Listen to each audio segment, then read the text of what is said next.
Alright, so here is what the Jegan looks like, fully assembled. Of course, inner frame version. It's big and sturdy. Sturdy kit. I was a bit surprised how big it is, of course. The Jegan is a larger variant of the cannon fodder mobile suits from the Universal Century. Clearly bigger than... I don't know if it's bigger than the Sniper Custom. As a matter of fact, I still have mine here, which I haven't taken out of the bag yet, when it came back from New York City. Well, hold on. I'll put it right next to this guy to show us a size comparison.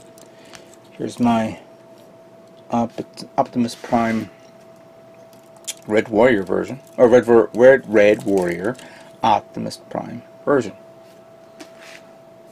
So it is bigger in scale, and that's something I have to remember, that Sniper came out years after the first RX-72, so it's a bigger variant mobile suit. Let me get my Sniper out here.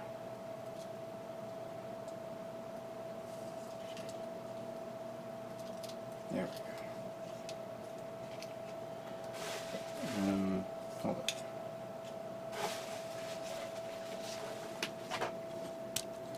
Just want to get the bazooka in here.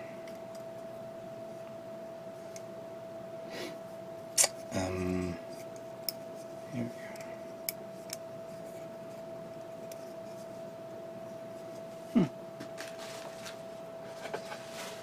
Does this thing come apart? I guess not. Alright. Just want to put this one on right before I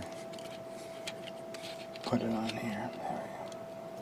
Because I got to put it back in the cabinet. Here we go. So yeah, it is roughly a tad bigger. A tad. Not too much, to say the least, but it's big. It's a decent size mobile suit. Especially when we get the armored plating around it and all that stuff. Alright, put you away in a moment. But there's a tremendous amount of detail, which I was a bit surprised, especially here, the hydraulics design and connections here, parts over here as well. This part, clearly you have some great diorama ideas if you decide to do like put a base behind it and put some small 100 scale figures doing some sort of maintenance work on it. I can imagine somebody is making like the deck, the bridge, not the bridge, excuse me, the flight deck of either the Nail Argama or the Lundo Bell, and it's ready to take off. Maybe put a flight deck on it so it can. Well, that's going to be a big diorama if somebody does that. Now, actually, let's see if I was reviewing something here. Let me go back to the RMP, this page. Yeah, I'm noticing that you have thrusters in the on the shoulders. There are the yellow thruster parts that goes here, but there's nothing in the back, which is a bit strange because it does come with a cover. Don't know if I have the part that will replicate the back part, but I'll see what I have in my inventory of kits.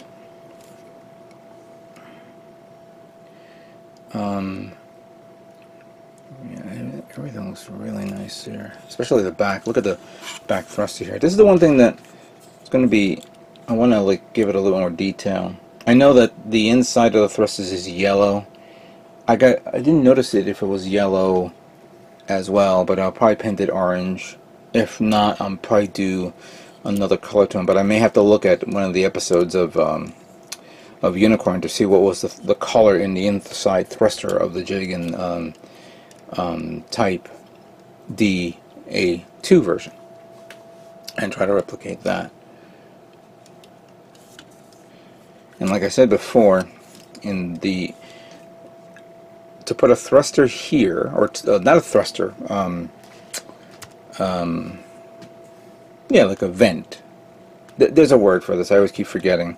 But to put something here to to have that extra thruster part there, I would have to cut that area around the armor part that will go on it, just to show that.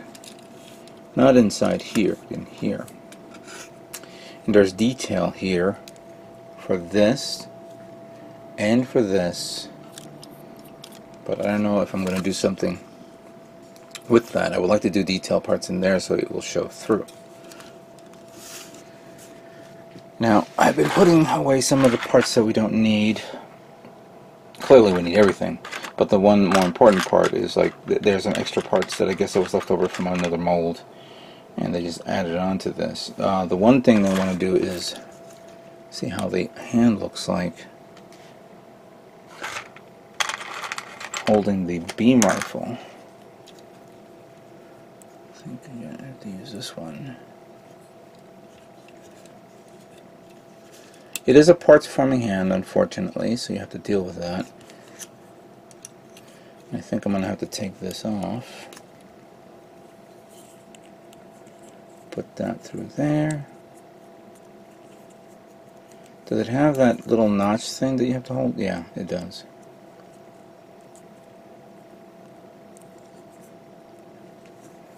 Oh, you know what? I'm using the wrong one. There's one specific for this. The other one, it could be for the beam saber, I guess. Alright, so you want to bring that around. This is going to be a pain to put on. It's a parts forming hand. There's nothing wrong with that. Just, because it will hold apart easily. There we go. There's the beam rifle. Now I did have these parts separated and I cleaned it up a bit, and this gun has been glued along the seam line, so that way once it dries I can begin sanding it down and smoothing it out, especially here on the clip, the E cartridge. I don't know if it's an E clip, but it's the clip. Now clearly there's not an extra clip. I don't know if it was something that goes on the shield, but then again this thing gets destroyed multiple times. The pilot doesn't have enough time to, like, you know, I think I'll go back and restock. No, I'm gonna die right here. So there's the inner frame. I'm gonna begin cleaning up all the armored parts.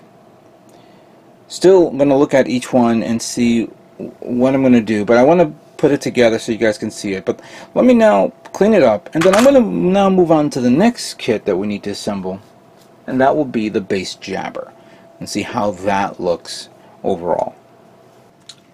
Alright, so here again is all the parts that makes up the base jabber, and quite honestly I was like, wanted to use photographs as a point of reference, and the only photo I have here happens to be this that I can use as a point of reference for this kit.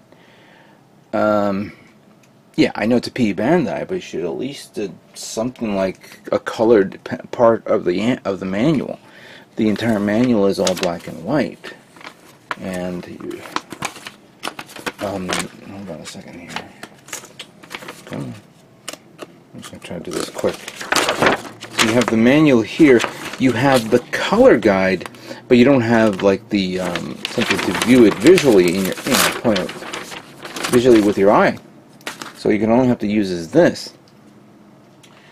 Fortunately, I have this kit that I actually, this was the 1/44 scale version of my base jabber that I built a long time ago.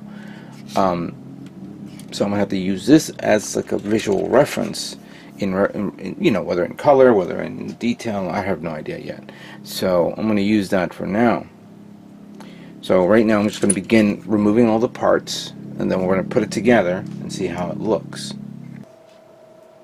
Okay, so here's a partial build of what the base jabber kind of looks like, almost completely done.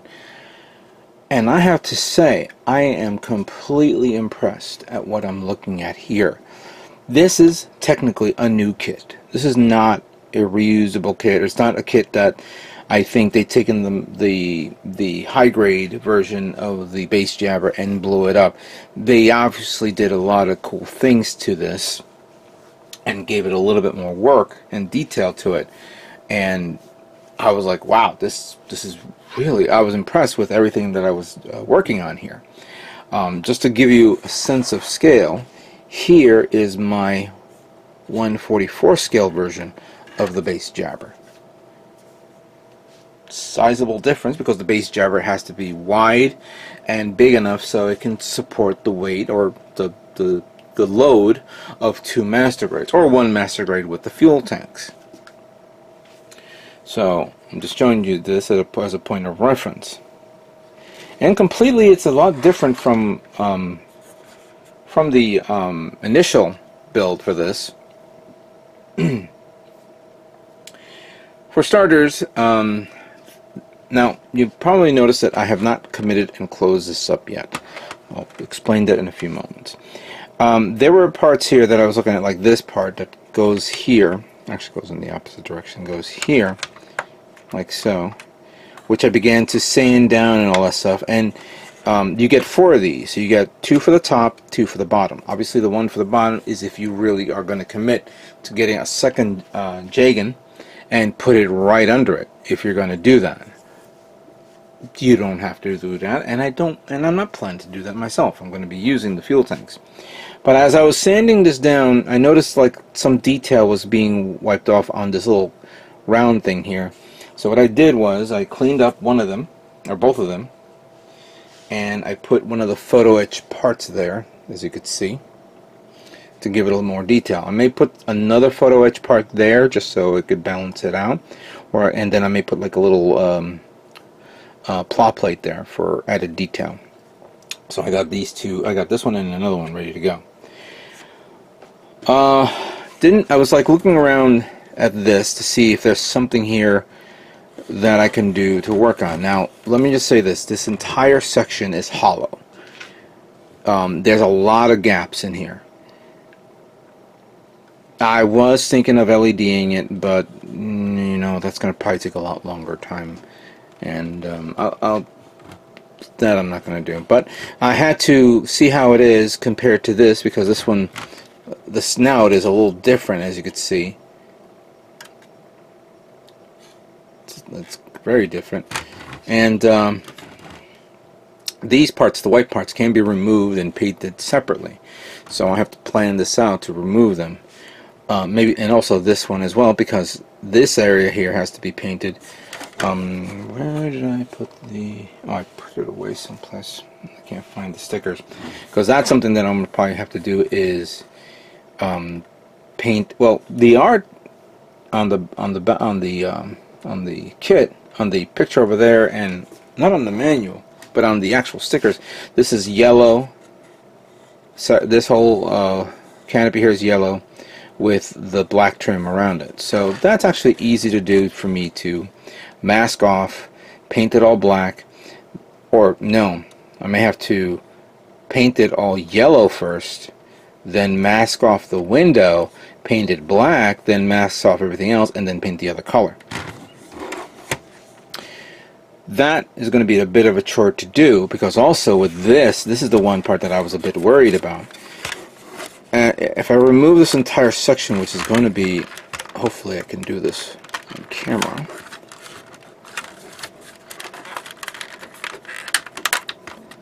This whole section, of course, has to be caked on. This and this is caked onto the on the frame on this, which is holding this part that is for the clamps here, like that. And that, of course, I didn't glue it on, but you know. So these have to be painted. I was trying to figure out, do I have to paint that, then mask it off so I can paint the rest? And that's going to be a pain in the ass to do. I'd rather do this all in one shot. So my thought process would be I will paint the darker colors, then top coat it, then custom cut the tape so it falls right onto this, and then paint, then glue it on, sand it down so it's nice and smooth. This is on for both sides, then painted the other color. So that is my idea for this. This whole section here can be removed so that could be painted as well. This part is kind of cool. I like this. This goes back and forth, but it actually goes back a little bit, and there's a little notch here for you to actually connect the foot of the Jegan here, which is kind of neat. I like that. Which brings us to this whole section here. This is the part that goes in there. And I thought maybe, oh, I can probably assemble this and then slide it in there. No, but no, you have to actually, let me show you. You actually have to open this, put that here. That goes right over that. And then the opposite direction, of course, goes there. And then there's the plate that goes in there so you can hold on the thrusters, one of the two thrusters.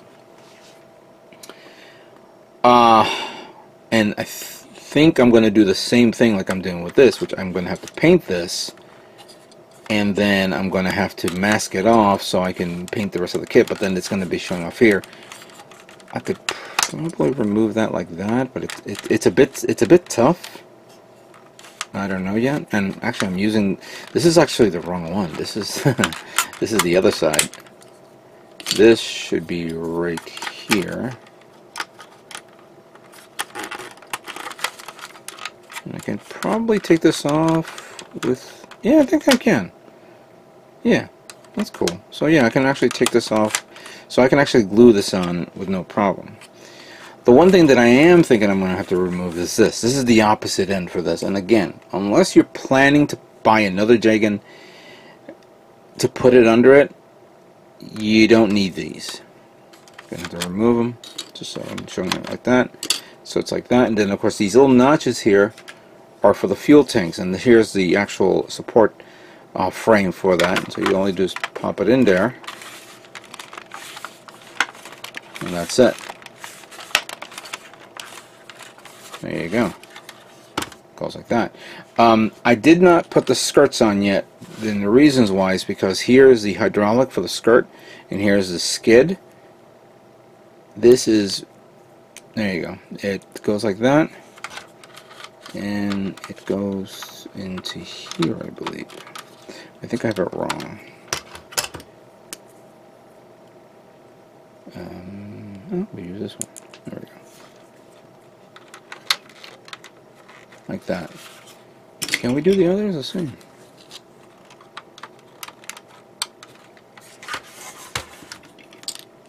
One was actually very loose, and I was like, why is it loose? What gives?